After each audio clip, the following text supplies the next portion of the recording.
नमस्कार, मैं हूं प्रशांत चुरहे। खतरनाक कोरोना के खिलाफ ये जंग जारी है, लेकिन इसमें हम सबकी भी तो जिम्मेदारी है। और जिम्मेदारी ये कि हम कोरोना नियमों का पालन करें और सबसे अहम ये मास्क लगाकर जरूर रखें। न्यूज़ 18 ने तो इसके लिए एक मुहिम भी शुरू की है, #मास्क पहनो इंडिया। ये मास्क हम तब तक ना उतारें जब तक ये तय ना कर लें कि हम लोगों से बिल्कुल अलग हैं, सुरक्षित हैं, जैसे इस वक्त हम अकेले स्टूडियो में मौजूद हैं। क्योंकि कोरोना के खिलाफ इस लड़ाई में ये मास्क ही हमारा इस समय सबसे बड़ा हथियार है। और एक बेहद अहम खबर, बड़ी खबर इस वक्त आ रही है, जहां एक दिन पहले ही लालू प्रसाद यादव के जन्मदिन के मौके पर आरजेडी नेता तेज प्रताप और नीतीश कुमार सरकार में सहयोगी हिंदुस्तानी आवाम मोर्चा के अध्यक्ष जीतन राम मांझी की मुलाकात हुई है। और इसके बाद बयानों का दौर भी शुरू हो गया है। तेज प्रताप यादव ना सिर्फ जीतन राम मांझी से मिले हैं, बल्कि लालू प्रसाद यादव और जीतन राम मांझी के बीच फोन पर बातचीत भी हुई है। बताया गया है कि लालू और मांझी के बीच करीब 12 मिनट तक ये बातचीत हुई है। मुलाकात के बाद तेज प्रताप यादव ने जीतन राम मांझी को साथ आने का न्योता दे दिया है। हालांकि मांझी इस सवाल से बड़ी ही सफाई से बच गए। जीतन राम मांझी की मुलाकात आरजेडी नेता तेज प्रताप यादव से हुई है और उन्होंने फोन पर बातचीत करवाई लालू प्रसाद यादव से भी। तकरीबन 12 मिनट तक बातचीत हुई है। हालांकि लालू प्रसाद यादव के जन्मदिन का यह मौका, लेकिन जब दो राजनीतिक दलों के नेता मिलते हैं तो सियासी चर्चा और गर्मा जाती है। और ऐसे में सबसे खास बात यह कि बिहार में कोई नया सियासी समीकरण बनाने की कोशिश इस मुलाकात के बाद हो सकती है। मांझी जी का मन डोल रहा है तो यहाँ दरवाजा खुला आ जाए। मांझी जी जिसका जिसका मन डोले वो यहाँ आए। नीतीश जी को जिसका मन डोले। नीतीश जी का तो हम नहीं लिया जानते। एनडीए में ही रहिएगा। अरे एनडीए में न रहने का कौन सवाल है भाई। एनडीए और महागठबंधन इस समय यहाँ की बात है भाई, तो उसमें कहाँ जहाँ है वहाँ है। भाई भाई भी अलग होते हैं, माता और बेटा भी अलग अलग होते हैं।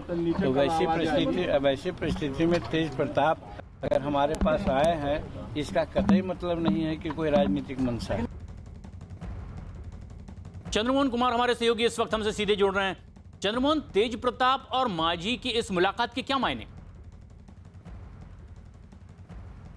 बिल्कुल, देखिए पिछले दिनों जिस तरह से जीतन राम मांझी ने पहले एनडीए के ऊपर सवाल खड़ा किए, अपनी सरकार पर सवाल खड़ा किए, उसके बाद जो मदरसा में ब्लास्ट हुआ था उसको लेकर जिस तरह से उन्होंने बीजेपी के ऊपर सवाल उठाए, और अब तेज प्रताप यादव से मुलाकात, जाहिर सी बात है कहीं ना कहीं कोई खिचड़ी पक रही है। और यही वजह है कि पहले वो लालू यादव को उनके सालगिरह पर, जो शादी की सालगिरह थी, उस पर उन्होंने बधाई दिया, और उसके बाद धीरे धीरे यह कहानी जो है वो आगे बढ़ती गई। और अब तेज प्रताप यादव से मुलाकात, और तेज प्रताप यादव ने लालू यादव से तकरीबन 12 मिनट तक बात कराई, जिसमें लालू यादव ने साफ तौर पर यह कहा, जो मुझे जानकारी मिली है सूत्रों से, उसमें लालू यादव ने जीतन राम मांझी को यह कहा कि आपको हम पहले बोले थे कि आप वहाँ मत जाइए, आपकी इज्जत नहीं हो सकती है। और ऐसे आलम में अब जिस तरह से जीतन राम मांझी ने अपनी ही सरकार पर सवाल उठाए थे, और उसके बाद फिर उन्होंने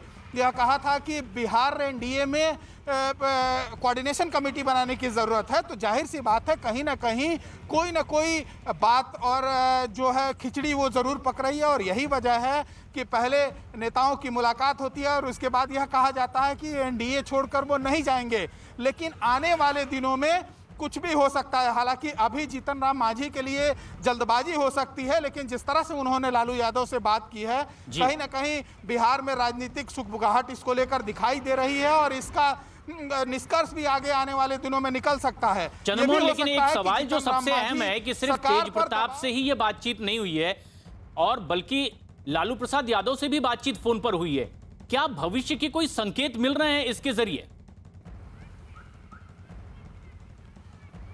बिल्कुल, अपने ही सरकार पर सवाल खड़े करना, और उसके बाद तेज प्रताप यादव कल एकाएक पहुंचते हैं तकरीबन आधे घंटे की मुलाकात होती है और उस बीच लालू यादव से बात होती है। जाहिर सी बात है कहीं ना कहीं ज़रूर सुगबुगाहट है। हालांकि जीतन राम मांझी के लिए जल्दबाजी हो सकता है कि वो कुछ आगे आकर नहीं बोले, लेकिन आपको याद होगा कि जब वो महागठबंधन में थे तो उन्होंने छोड़ने से 1 महीने पहले सीधे तौर पर कई बार उन्होंने मीडिया में आकर यह कहा कि कोऑर्डिनेशन कमेटी बनाने की ज़रूरत है महागठबंधन में। और आज से कुछ दिन पहले फिर से एक बार जीतन राम मांझी ने कहा था कि कोऑर्डिनेशन कमेटी बनाने की ज़रूरत है एनडीए में। जाहिर सी बात है हो सकता है कि वो दबाव बनाने की कोशिश कर रहे हों, लेकिन जिस तरह से कल तेज प्रताप यादव से मुलाकात हुई है और उसके बाद जो बयान आए हैं जिसमें तेज प्रताप यादव ने साफ तौर पर यह कहा कि अगर मांझी जी का मन डोल रहा है तो वो आ सकते हैं। हालांकि जीतन राम मांझी ने कहा कि अभी एनडीए छोड़कर जाने की कोई बात नहीं उठती है, लेकिन जो लालू यादव और उनके बीच में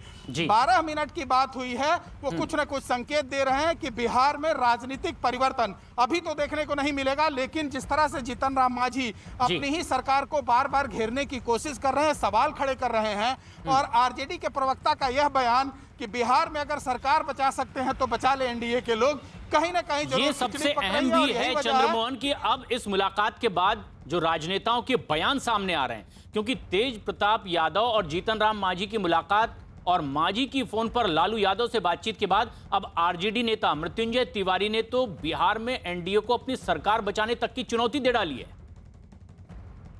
जीतन बाबू मांझी जी और श्री तेज प्रताप जी के बीच आज मुलाकात हुई है।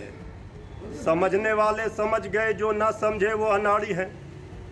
श्री तेज प्रताप जी, नेता विरोधी दल श्री तेजस्वी यादव जी ने कई मौक़ों पर कहा है कि जीतन बाबू मांझी जी हमारे अभिभावक हैं। जीतन बाबू मांझी जी भले एनडीए में स्वशरीर हों, लेकिन उनका दिल लालू प्रसाद जी के विचारधारा के साथ ही है। आदरणीय लालू प्रसाद जी के विचारधारा की लड़ाई जीतन बाबू मांझी जी ने साथ मिलकर लड़ी है। आज एनडीए में जीतन बाबू मांझी जी का दम घुट रहा है। कई मौक़ों पर उन्होंने अपना विरोध भी दर्ज कराया है। हम तो एनडीए के लोगों को, बीजेपी को ये चुनौती दे रहे हैं, इस सरकार को बचा सको तो बचा कर दिखाओ।